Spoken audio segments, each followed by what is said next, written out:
All right, so I call this course Why Shakespeare, and it's a course that's meant to introduce students from any background, no matter what their major, no matter where they're coming from, where they are in their current education here at UW or transferring in, no matter where they're coming from, an introduction to Shakespeare and to reading Shakespearean literature.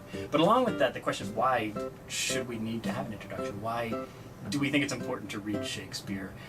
And what does our ongoing cultural fascination with Shakespeare indicate about us and about our beliefs and about our values?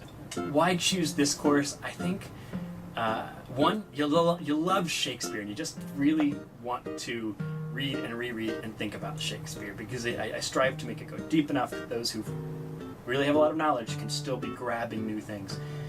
The second reason, you kind of hate Shakespeare and you feel a little bit like maybe you hate it because you don't understand it, and that dislike is makes a cop-out. That's another reason to take the course. With this course, we have 2 short writing assignments as ways of thinking about and responding to the readings, but also there's a midterm and there's a final. So one thing we'll do in the course is there will be a day when students will go with their sections into the University's Special Collections, which is a memorial library. And what's amazing about that day to me is, and this is a chance for students to hold books that Shakespeare could have ostensibly held, books from the 16th century. And what I really love is that moment. I encourage students to bring in their phones and to take pictures and to then remediate those texts. You know, be able to post a picture of, they could do a selfie with a 16th century book, but also just posting what they're seeing in these 16th century books. I think it's an enjoyable experience taken as a whole, but it's a challenging experience up front. So in Midsummer Night's Dream, they're challenged by what is love? What does love actually look like? And is there a real version of love that I can imagine being beautiful? On a Macbeth, we think about, what is free will? What is fate? Do I have the ability to change the future?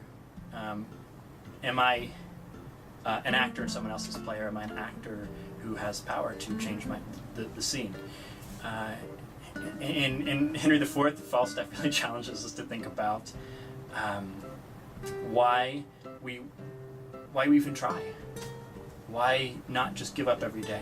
And we just keep moving through the plays like this and begin to see Romeo and Juliet opens up language in ways that I think that we haven't fully seen the first time we read Romeo and Juliet. The Tempest, there's a lot to do with the conversations about what it means to be cast off, but what it means to encounter the downcast, and then to have an interaction and to figure out how to live in an environment in a sustainable way. And then Hamlet asks more questions than we could ever get into, but it's I think that the enjoyment in the end is asking the questions and knowing there are always more if you go back to it.